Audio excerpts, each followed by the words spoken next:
dal ro hlua zuang tui ei zol ani hi voi khat ka en top na hei thiam ka ti ho angkha kan ron da chuak ani a thiam ka ti khop mai he pa hi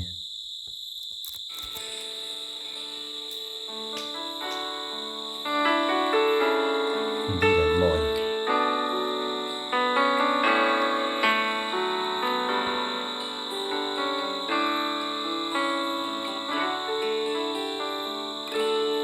dilen moi suy lung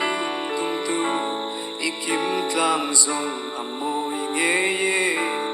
ma se kathin lai dam nan an kan nem min lan si lo in hil zong ang kan tiang thu zong bay se bo ito na hiang leng dang trang chu bel ta la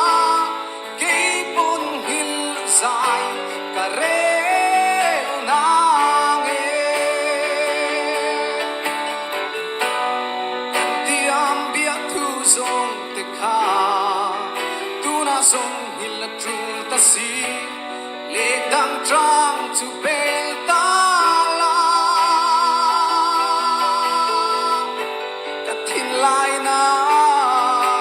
adam ve ma na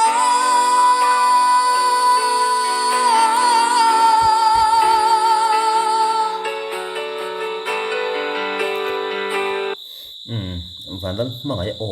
ka tia an mel da point ang deuh ka tia I thleng sang zel ani chuan ron glow chhawanga nula tam tak star ala ni nge ya in hil zok an kan tiam thu zong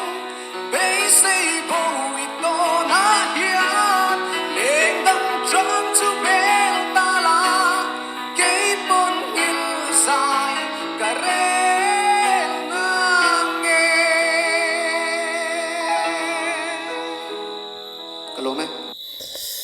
dal ro hlua thiam ka ti khop pai sia sang tak thleng turin du sakda ka hla na che